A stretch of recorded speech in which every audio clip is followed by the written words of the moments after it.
Olá, sejam bem-vindos. Eu sou o professor Cido, este é o canal Cido Assis. Se você ainda não está inscrito aqui, que se inscreva, que também dê o seu joinha para contribuir com o canal. Esse canal é um canal de esquerda, é um canal que defende Lula presidente, né? O nosso Lula, que já se encontra, né, na presidência da República, e contra o fascismo, contra o racismo, contra a homofobia. Também é um canal que critica e que luta contra o fascismo, esse fascismo que ainda impera no nosso país, infelizmente. Contra esse bolsonarismo, né? Esse bolsonarismo que tomou conta aí do nosso país, e com essas cenas lamentáveis de domingo do dia 8. Então, nós aqui, né, nesse canal, não defendemos esse tipo de atitude terrorista como o que aconteceu no dia 8, no domingo, pelos bolsonaristas que já foram aí classificados como terroristas, tá? Eu classifico sim que foi um ato terrorista tudo aquilo que aconteceu ali. Tem gente que até, quero aqui chamar a atenção, hoje eu quero chamar aqui uma importante reflexão a vocês sobre muitas interpretações, muitas ideias que são lançadas, inclusive até nas redes sociais, e muita coisa aí que a gente precisa tomar um pouco de cuidado. E eu quero chamar a atenção de modo especial para muita gente de esquerda, que eu discordo totalmente de muitas ideias que são lançadas por aí. E é isso que eu pretendo passar aqui para vocês, até enquanto reflexão, para que a gente preste muita atenção e a gente consiga compreender o que está acontecendo no nosso mundo, o que tem acontecido, né, de tempos atrás, com a ascensão de modo especial da extrema-direita, né, no poder. A gente já sabe desde lá dos Estados Unidos, com o Trump, depois aqui o Bolsonaro aqui no Brasil, e alguns outros também na Europa. E a gente precisa entender todo esse processo. O que acontece é que tem muita gente que elas têm assim uma análise, né, um pensamento, a meu ver assim, o mesmo tipo de pensamento de muito tempo. E elas não mudam. Elas não mudam aqui, esse tipo de pensamento. Eu conheço muita gente, por exemplo, de esquerda, que fica com um mesmo tipo de análise, um mesmo tipo de compreensão de 20 anos atrás. Não consegue entender, por exemplo, que o nosso mundo, esse mundo, né, nosso mesmo aqui no Brasil, muda constantemente. Constantemente está mudando. A sociedade muda, as relações mudam, né? E aí, quando nós falamos do capitalismo, tem gente que encara o capitalismo da seguinte maneira. A pessoa, ele pega assim não há nenhum problema nisso, pelo contrário, tá? Eu sou leitor também de Marx, mas pega-se um pensamento marxista e às vezes há um tipo de incompreensão do pensamento marxista. Porque você vai falar da exploração, você vai falar da manipulação capitalista, e você vai falar de uma série de coisas, por exemplo, que faz parte dentro de uma perspectiva marxista que explica um pouco assim essa realidade de mundo que nós estamos vivendo. Eu lembrei aqui agora também sobre o modo de produção, os meios de produção e assim por diante. O que a gente tem que ter claro é assim, é que as coisas elas não são assim tão exatas e tão, como é que eu vou dizer assim, não é a mesma coisa historicamente, né? Depois, por exemplo, da vivência de Marx, né? Depois do século XVIII, século XIX, né? Século XIX, século XX e assim por diante. Ou seja, se você pegar esses séculos aí, você vai perceber que há um processo de mudança. E quando a gente fala de exploração, a exploração também ela muda. Os meios mudam, né? Como tem mudado no nosso tempo presente. Quem é que tiver uma idade muito semelhante à minha, se lembra, né? Vamos pegar aqui uns 20, 25 anos atrás. 20, 25 anos atrás. Você conhecia redes sociais nesse período? Você conhecia redes sociais como essa, né? Você conhecia YouTube nesse período? E desse período, vamos um pouquinho mais antes, né? 30 anos atrás. como que eram as relações, como que eram o nível de manipulação, o tipo de ideologia, né, que existia, por exemplo, durante esses períodos. Então, as coisas elas vão mudando. E o processo também de exploração elas vão mudando. E muitas vezes, muita gente não consegue compreender esse tipo de coisa. Eles ficam naquela mesmice de sempre. Acha também que a mudança política ela deve acontecer ainda com aquele tipo de análise que a pessoa faz ou fazia há 20, 25 anos atrás. Acha que é daquela mesma forma. Acha que você, dando um exemplo aqui, né? Você colocando o povo na rua, né? A grande massa, por exemplo, de trabalhadores e assim por diante, como já aconteceu no nosso país há muitos anos atrás, você colocando essa grande massa de pessoas na rua, você muda todo um sistema. Isso continua sim sendo possível. Só que a gente tem que entender que as coisas também mudam em relação a isso. A gente precisa entender, por exemplo, por que, que o povo, durante praticamente o governo Bolsonaro, quando eu estou falando povo, eu estou falando o povo da esquerda, o povo que era contrário, por exemplo, ao Bolsonaro. Não foram de uma forma assim muito efetiva, né? Uma massa de população e assim por diante, não foram para as ruas. Foram em alguns momentos, né? Já até bem conhecidos. Não foram para poder dar um basta, né? Nesse governo e assim por diante. Quem foram, assim, uma massa, né? Até razoável, que foram para as ruas e continuaram, inclusive, né? Mesmo depois que o Lula tomou posse, com os que já sabemos muito bem, que foram para as portas dos quartéis, que também foram para Brasília e que chegou a esse momento terrível, né? De invadir ali os três poderes, fazer as arruaças como foram feitos. Bom, então aí você tem uma massa, uma parcela dessa população que são os bolsonaristas. Aí é aqui que eu quero chegar no ponto. Tudo isso faz parte de uma construção. Faz parte de uma construção. O que acontece é que a extrema-direita ela se estruturou de uma forma tão gigantesca, por exemplo, no nosso país, não apenas aqui, como aconteceu também nos Estados Unidos e como está também na Europa.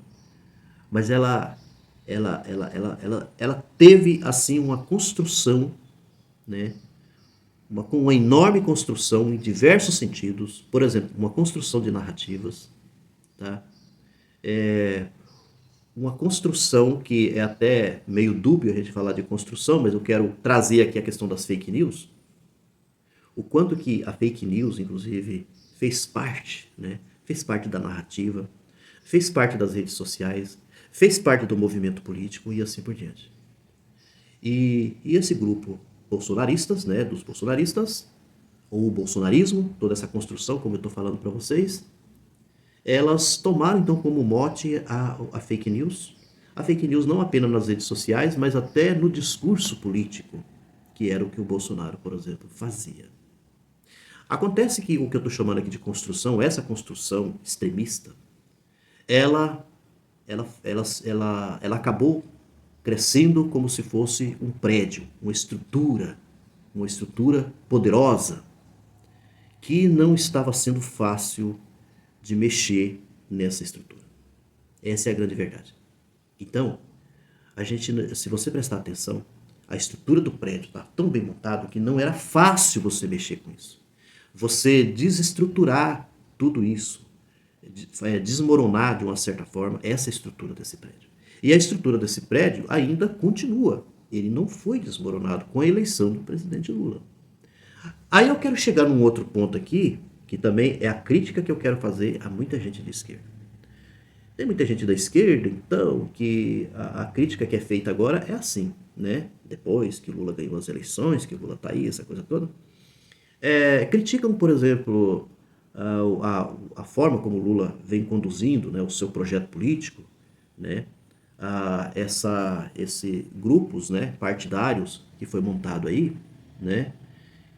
Como o Alckmin sendo o vice-presidente de Lula. Aí, por uma série de razões, as pessoas, é claro, fazem essa crítica. Só que quem faz essa crítica ele está imbuído de um pensamento, é aqui que eu quero chegar, do passado. Imbuído num tipo de pensamento, não há nenhum problema nisso, né? Eu, inclusive, não me meto com relação a esse tipo de coisa, né? Eu apenas estou aqui passando o meu posicionamento. Mas assim, a pessoa não consegue entender que as coisas mudaram e que se não fosse montado uma, uma estrutura, né, como essa que foi montada para a eleição do presidente Lula, né, eu não sei se nós encontraríamos uma saída.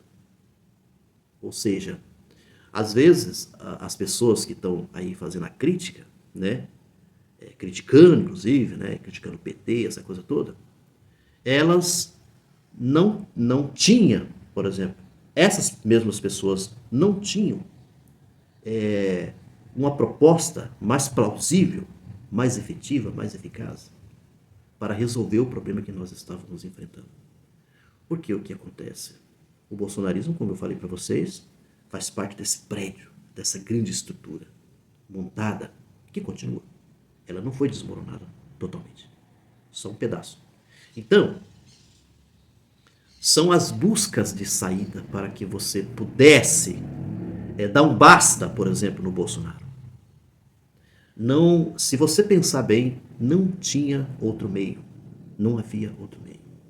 Era dessa maneira mesmo. E o Lula, nesse ponto, eu acho ele muito inteligente. E quem sempre esteve junto com ele, montando tudo isso. Então, o processo é esse, gente.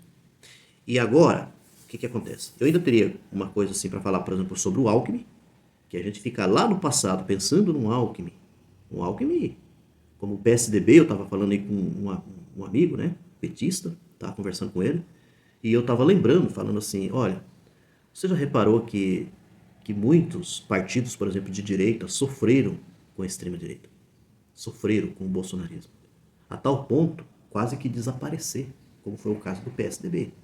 Então agora vocês acham que um Alckmin, ele vai enganar todo mundo e ele vai se aliar, vamos dizer assim, a uma extrema-direita.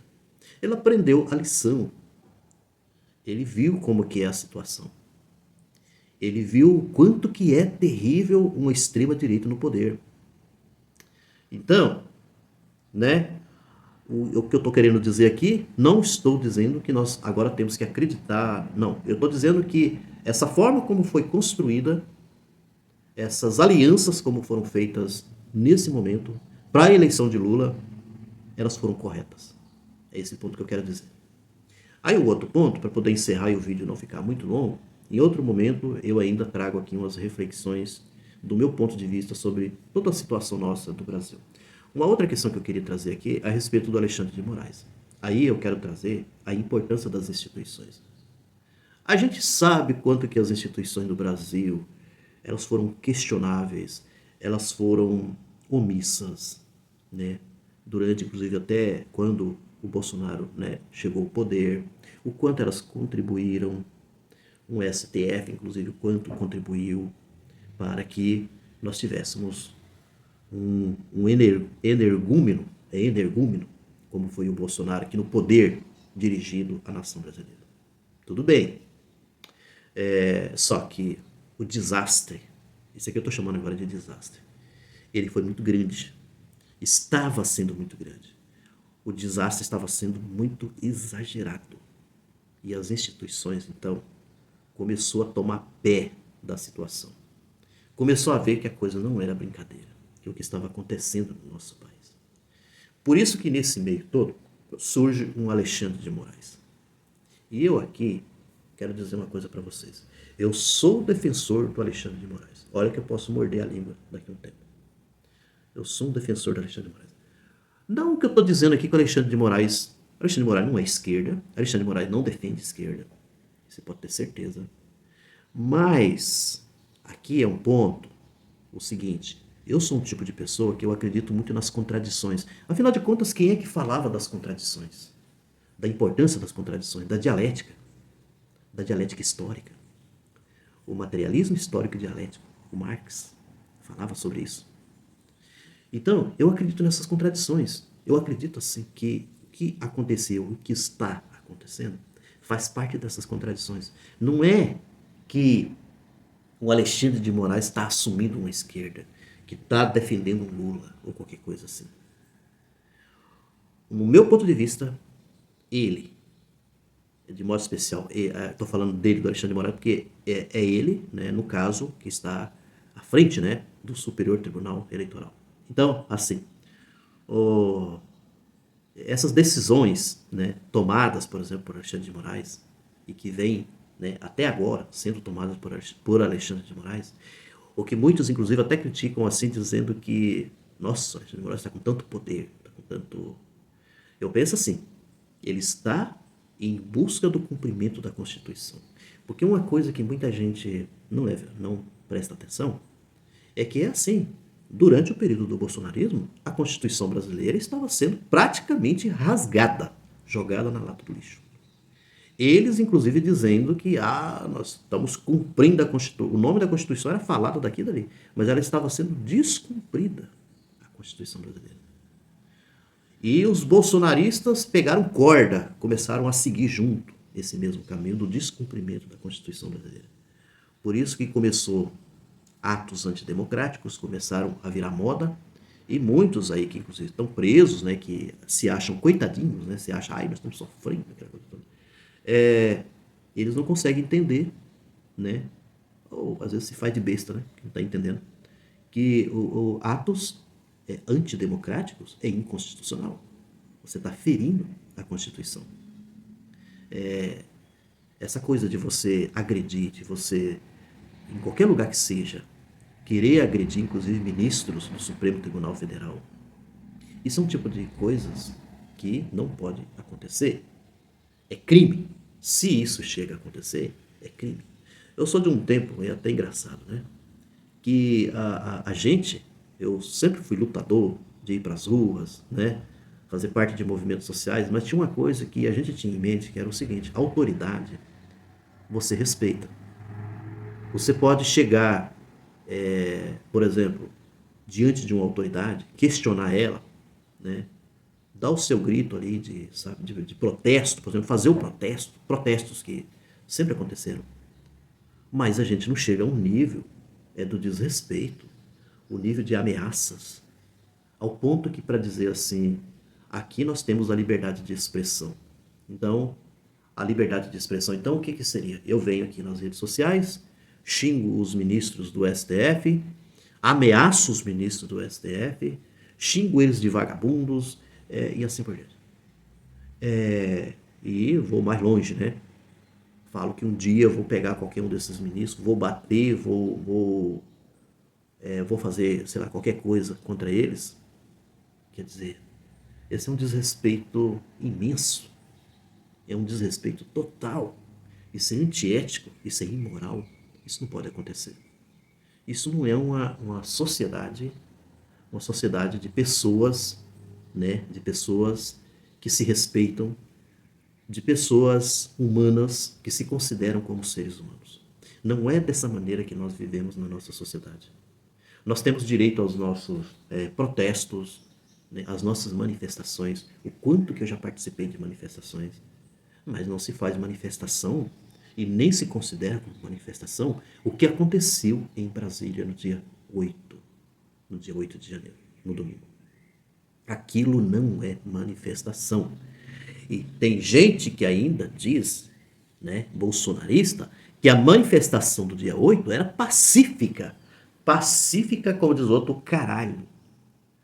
Pacífica, o cara. Aquilo não teve nada de passividade. Isso é enganar trouxa. Enganar qualquer trouxa. Manifestação pacífica. Você sai invadindo, por exemplo, o Congresso, né? Essas atitudes absurdas, por exemplo, que aconteceram ali. Absurdo. Pior dos absurdos. Tal ponto de gente defecar, por exemplo, ali. Isso é coisa de arruaceiro do pior sentido que se possa imaginar. E aí aconteceu a prisão desse povo todo. Esse povo está preso. Estão presos, né? Essas pessoas. E depois de presas, a língua foi mordida, né? A língua foi mordida porque boa parte dessa gente aí eram as mesmas que ficavam o tempo inteiro, inclusive vieram até aqui no meu canal, né? O tempo inteiro enchendo o saco dizendo que o Lula era ladrão, que o Lula tinha que ficar na cadeia, ficar preso. Outra contradição, né? Agora quem que tá preso? Quem que estão presos? Né? O Anderson Torres foi preso hoje pela manhã. Hoje, sábado, pela manhã, pela Polícia Federal. A esperança que alguns, né, têm aí, a gente não sabe o que pode acontecer, né? Porque não é fácil também. Afinal de contas, foi o presidente da República, mas a prisão do Bolsonaro. Né? Então, gente, vocês estão vendo como é que são as situações? Eu só tentei passar aqui essa reflexão para vocês, que eu vejo assim que é importante. Para finalizar, eu conversando com um amigo meu, esse mesmo, né, que é petista, eu falei para ele assim: você já pensou? Tem muita gente aí que desce a lenha no Alexandre de Moraes, no Xandão, né? E o que eu tô falando? Gente de esquerda, tá? Gente de esquerda, que se diz de esquerda, né? Bom que a gente diga isso. Que se diz de esquerda. Desce o pau no Alexandre de Moraes. Aí eu tava conversando com esse amigo meu, falei para ele assim: você já pensou se durante agora esse período da eleição de Lula, né? Esse período eleitoral, que a gente viu que assumiu o Alexandre de Moraes e tal, né? Como o presidente do STF. Já pensou se fosse, por exemplo, o Marco Aurélio? O que nós teríamos? Já pensou se fosse um outro ministro, né? O Dias Toffoli, por exemplo, sei lá, um Dias Toffoli, que a gente sabe o quanto que o Dias Toffoli foi pelego aí em muitas coisas aí, né? Eu até arrisco dizer, me fugiu aqui agora o nome, mas outro ministro que, tá? Mesmo o Barroso, por exemplo. Se nós não tivéssemos uma figura corajosa de enfrentar toda essa situação como o Alexandre de Moraes, gente, nós estávamos fritos, fritos, tá? Então a gente tem que olhar a situação de mundo um pouco dessa maneira. Vamos parar com essa conversa de coisas lá de não sei quanto tempo, de alguns que ainda pensam na luta armada ainda, né? De formar um grupo de guerrilha para poder tomar o poder, aquela coisa toda. O mundo mudou completamente. As relações, né, sociais, tá? As coisas vão tomando novas formas. O nível de exploração, ele continua, ele é gigantesco. Não é que a exploração acabou, não é isso que eu estou falando. Mas a gente tem que parar de ficar com aquela mesmíssima análise de sempre, que a exploração é de tal jeito, é não sei o quê, que é igual você, às vezes, pensar hoje ainda sobre a produção, né? Que o nível de produção já mudou muito, né? Pensar num nível de produção, por exemplo, da fábrica, né? Ainda daquele estilo do Charlie Chaplin ainda, tempos modernos, né? Que ele é muito interessante. Você tem outras formas, outros meios, por exemplo, de produções atuais, completamente sofisticados. E a gente precisa pensar dessa maneira. Mudar também o nosso conceito. Mudar a nossa maneira de enxergar, de ver as coisas. Tá bom? Vamos ver se alguém vai conseguir assistir esse vídeo todo. Eu tô apostando aqui, tá? Mas vou deixar ele aí, tá? Um grande abraço e até uma próxima vez.